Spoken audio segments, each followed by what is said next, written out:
I am Lilybeth Valles. New tonight on News West 9 at 5. An unexpected wake-up call in Howard County after a natural gas compressor explodes early this morning. Take a look. Howard County volunteer firefighters got a call about a natural gas compressor explosion. Crews jumped into action, working alongside the operator to isolate the compressor and put out the blaze. Crews were able to put out that fire by 8:30 this morning. We're still waiting to learn the exact location. However, thankfully, no one was hurt. Now to a semi that caught fire yesterday afternoon at a gas station in Midland. These are pictures of the charred semi. You can see it was right next to the fuel pump. This was at the Kennewick on the 11,400 block of South Highway 158. Midland Fire and the Northeast Volunteer Fire Department responded. They were able to locate the gas shutoff and turn it off for the time being. Thankfully, no injuries were reported. Right now, we're still waiting to learn what caused that semi to catch fire. Well, we are rounding out our Christmas day here in Midland, Odessa, and all of West Texas, and we are rounding out with some pretty nice conditions. Look at that, 60 degrees, just a tad bit warmer than yesterday, a lot less cloud cover, and that southerly wind is really kind of taking control, trying to warm us up, at least until our next cold front. Well, we always say that, but how far out is that front? Well, we really can't tell by temperatures, but temperatures are pretty nice. A mix of 50s, 60s, and those 70s. Not a whole lot, but if you look a little bit out into New Mexico, we are already starting to see some of those pop-up showers. That's associated with that next cold front. The impacts of that? Oh, you got to stay tuned. I can't just give that all away right now. Lilybeth?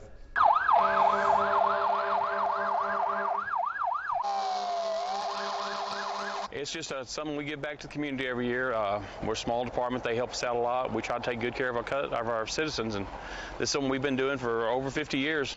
It's a tradition that's taking place for more than half a century. The annual food and candy delivery in Grandfalls yesterday. Grandfalls volunteer firefighters took to the city streets to give out candy and food to children and families, most of which, if not all, was donated by the volunteer firefighters themselves. Grandfalls Fire Chief Roger Mullen says this annual tradition with the Grandfalls VFD has been taking place since he was a kid. Now he gets the chance to see genuine reactions from the people of his hometown. It's great when we drop them off. The kids' eyes light up. They look forward to it every year. You know, it's just one of those things that we've been doing since I was little. And as I grew up in the department, everything, now that I get to participate more, it really means a lot to us. Real proud of our little community. We're dwindling in size, and we need more people to volunteer and come out and help us out. But we do it. I love it. I've been doing it for over 45 years, and I intend to keep on until I can't do it anymore. Fire Chief Mullen says the VFD works 90% off of donations, and it is more than grateful for any donations to next year's annual candy giving.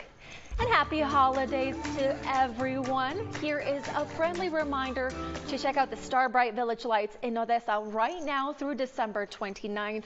They've extended their hours from 6 p.m. to 11 p.m. every day. Starbright Village is located at McKinney Park on 635 West Pool Road. The whole family is invited to enjoy the holiday season with the Starbright Village lights. And as you can imagine, city officials also like to spend the holidays with their loved ones as well. So here's a look at what offices are closed today. The City of Midland offices will be closed today for the holidays, and quite a few of Odessa City offices will also be closed. That includes the Municipal Court, Community Development Office, Billing and Collection, Utilities, the Animal Shelter, the Recycling Center, and more. Most offices will be back open for normal business operations tomorrow. You can visit News West 9 for the full list of closures. And if you live in Big Spring, the city's offices will be closed today as well. The offices will be back open for normal business operations tomorrow. For Odessa residents wondering when their trash will be picked up, pay attention. Trash will not be picked up today, of course, due to the holidays, but the trash pickup service will go back to normal starting tomorrow. As for New Year's week, Monday and Tuesday will be the regular trash pickup service, and New Year's Day there will be no trash pickup as offices will be closed that day, but service will resume to normal on that Thursday and Friday. And if you live in Big Spring, trash routes will run normal throughout the week. Besides today, the landfill will reopen tomorrow. You can visit the City of Big Spring website for more information. Tonight, we are taking a moment to celebrate a special birthday here at News West 9, our very own Victor Lopez. Since his first day in the field back in 2007, Victor Lopez has been a trusted voice and friendly face for our community. Over the years, he's covered some of the most impactful stories in the Permian Basin, always with professionalism and heart. His transition to the anchor desk in 2011 marked a new chapter where he continued to lead our newscast with the same dedication that makes him so loved by our viewers. But beyond the newsroom, Victor's warmth, humor, and kindness makes him an irreplaceable part of the News West 9 family. So today, we want to wish you, Victor, the happiest of birthdays and thank you for everything you have done for our community and our station. Here's to you, Victor. Queen Bee has picked her top 3 places for tonight's football game. See who she chose to host the watch parties. And tonight, details on the deadly plane crash in Kazakhstan. That's next. Happening across Texas earlier today, businesses in Houston were prepping for the influx of fans. Beyoncé chose 3 local minority-owned businesses to host watch parties. These spots will be in partnership with her new American whiskey brand, Sir Davis. Our sister station in Houston spoke to the owners of the Tipsy Lounge and Rock House. They both say this will be a fun event and are excited to host this Christmas gift. It's just a great place for people to come together and fellowship and have a good time. It's also a holiday, and we got Beyoncé. It's important that you pay it forward. You know, there's always someone, you know, who helped us at one point to get to where we were, and here she is, you know, doing the same thing. Urban Social is the 3rd location hosting the halftime watch party. Netflix is streaming the game, and kickoff has already begun.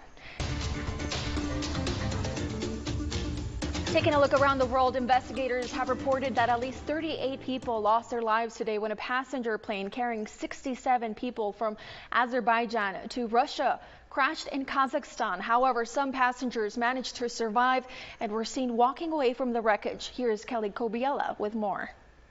Investigators will be combing the wreckage for clues as to why the Azerbaijan Airlines flight went down in Kazakhstan early today on the coast of the Caspian Sea. Authorities in Azerbaijan, Russia, and Kazakhstan have all opened criminal investigations into the crash. Dramatic video appears to show the Embraer 190 trying to make an emergency landing, then bursting into flames and breaking apart. A large part of the fuselage remained intact. Video posted by a Russian state news agency appears to show some of the passengers seemingly able to walk away after the impact. The airline said 67 people were on board, including the 5 crew members. All are from Central Asia and Russia, according to those sources. The plane was en route from the capital of Azerbaijan, Baku, to Grozny, Chechnya, which is in southern Russia. The Russian Aviation Authority says it appears the pilots tried to make an emergency landing after a bird strike. Russian state media also said that flight had been diverted to Kazakhstan due to fog, possibly hitting a flock of birds after that diversion. Kelly Kobiela, NBC News, London.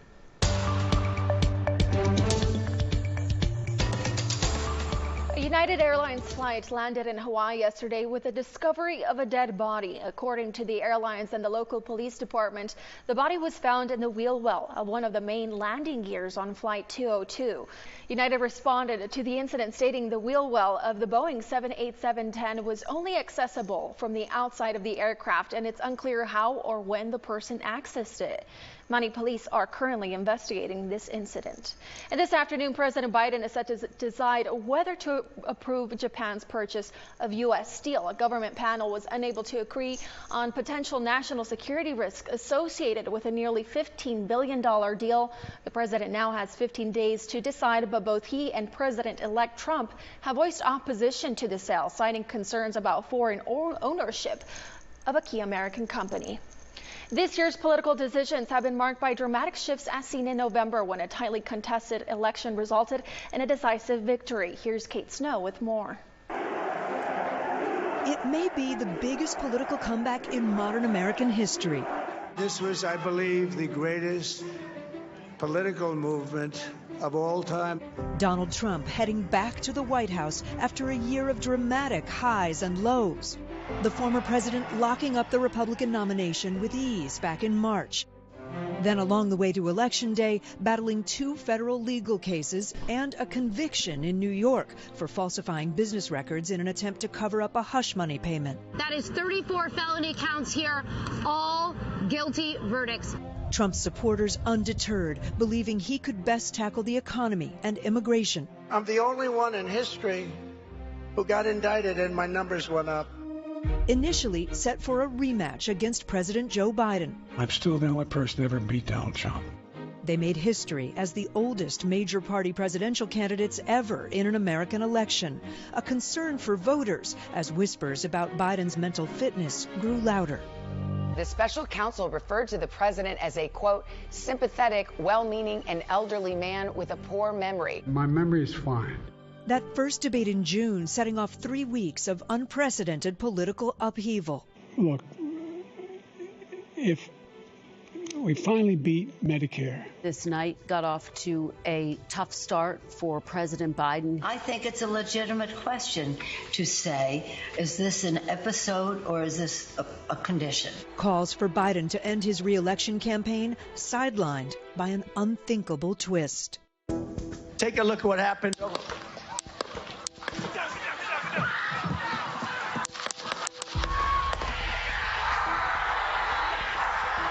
The 45th president of the United States injured but alive. All of this unfolding with Republicans now gathering to officially nominate Donald Trump at their convention.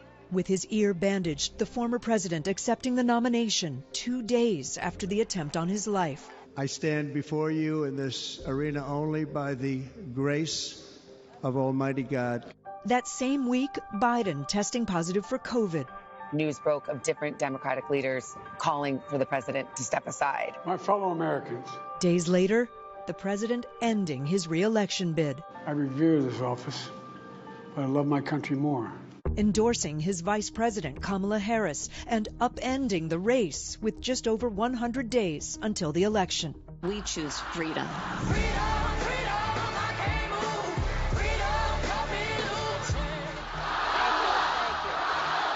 Harris campaigning on the issues of abortion rights and protecting democracy. Ours is a fight for the future.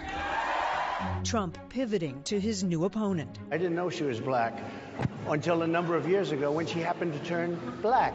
A convention coronation in August. I accept your nomination to be president of the United States of America. Trump and Harris meeting for the first time in their only debate. I've never seen a worse period of time. People can't go out and buy cereal or bacon or eggs or anything else. The government and Donald Trump certainly should not be telling a woman what to do with her body. The dangers of our nation's divisiveness still on display. The FBI says there has been another possible attempt on former President Trump's life. By fall, the critical battleground blitz. I'm a gun owner. Tim Walz is a gun. I did not know that. If somebody breaks in my house, they're getting shot. I think the bigger problem is the enemy from within. Polls suggesting a razor-thin margin, the candidates bringing out big names. Podcast interviews taking center stage, with both Harris and Trump taking to the mics. And on election night, these aren't the trend lines that Democrats are going to want to see. A decisive victory. We are now projecting that the next president of the United States is Donald Trump. The 45th president of the United States will become the 47th president of the United States. The electoral map a sea of red, the president-elect sweeping every battleground state. Trump is overperforming. Harris is underperforming the counties she needs to win.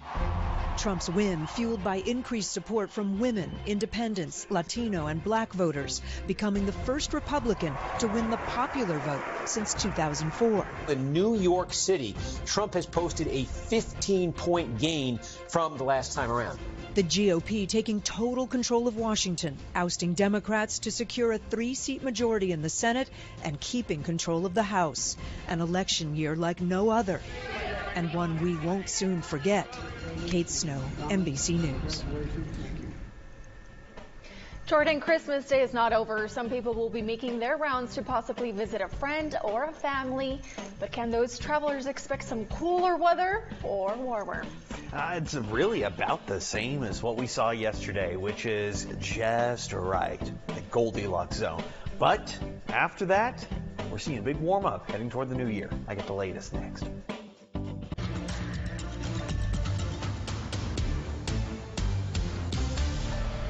Welcome back, everyone. Merry Christmas. It is beautiful outside. You can't ask for a better Christmas unless you really want snow, in which case Texas is not the state for you. At least to see snow. If you want to see snow, you got to go a lot farther north. All right, 60 degrees, right where we should be for this time of year. 47% humidity. It's not too dry, not too wet. We have a little bit of that wind, though, kicking up from the south, about 14 miles an hour. Pressure is a bit low, and that's because, well, we actually have low pressure moving into the region. It's actually going to be ahead of our next front. Do I dare call it a cold front? I'll leave that up to you guys to decide because, well, we can usually tell just by looking at temperatures. Where are we seeing a cold front? I'm not really seeing much of anything. So, all right, let's look at radar. Well, we see a line of clouds about to push through, but no, these are actually not associated with a front. That front itself that it will be moving through will be later tonight into the overnight hours. Speaking of which, all right, if we got a front moving through, how low are we going? 42? That's 10 degrees above average. This doesn't seem to be a very effective cold front. Now you're getting it. We never really get very effective cold fronts. But you know what? If you're waking up tomorrow morning screaming that you got to go back to work, don't worry. It's going to be 63, mild and sunny on top of it as well. Not bad at all. I suggest the hat and sunglasses. Fedora, that's completely up to you. If you can rock it, I'm not going to stop you. Here comes that front right around 11 o'clock or so into southeastern New Mexico. Then it pushes its way through the I-20 and much of the I-10 corridor by around 8 o'clock. Notice here's the low pressure system, and notice all of the activity out in North Texas. As this front moves through, it moves all that weather along with it before we are just left with a little bit of spotty cloud cover for early Friday morning. Then, well, we're left with plenty of that sunshine. Don't need to worry about a whole lot. New Year's Eve, ooh, yeah, that's coming up rather quick. We are 6 days out from that. Temperature-wise, not necessarily midnight, but overnight, it's actually the exact same as last year. I didn't have to change the graphic other than the year. 34 degrees, a little chilly. Yeah, we can deal with that. But if you're not a fan of those chilly temperatures, we're warming up all the way up until New Year's Eve. But with that next front that comes through on New Year's Eve, it's going to be a dry one. I'll take it. Lily Beth. Jordan, thanks. After the break, a kind reminder to practice everything in moderation, especially for today. And the Better Business Bureau is sending out a warning about potential scams connected to the Canadian postal workers strike. That's next.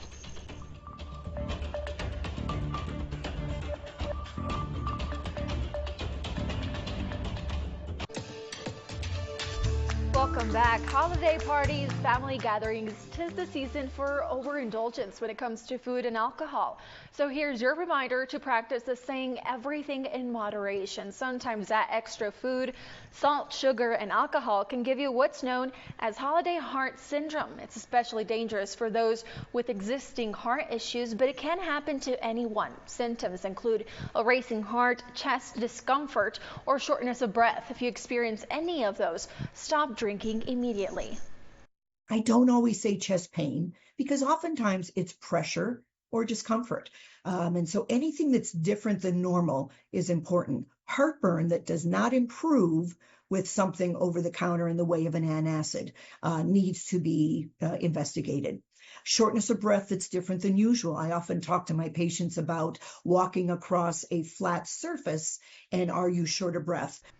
Holiday heart syndrome usually resolves on its own, but if symptoms continue, call a doctor or go to the ER.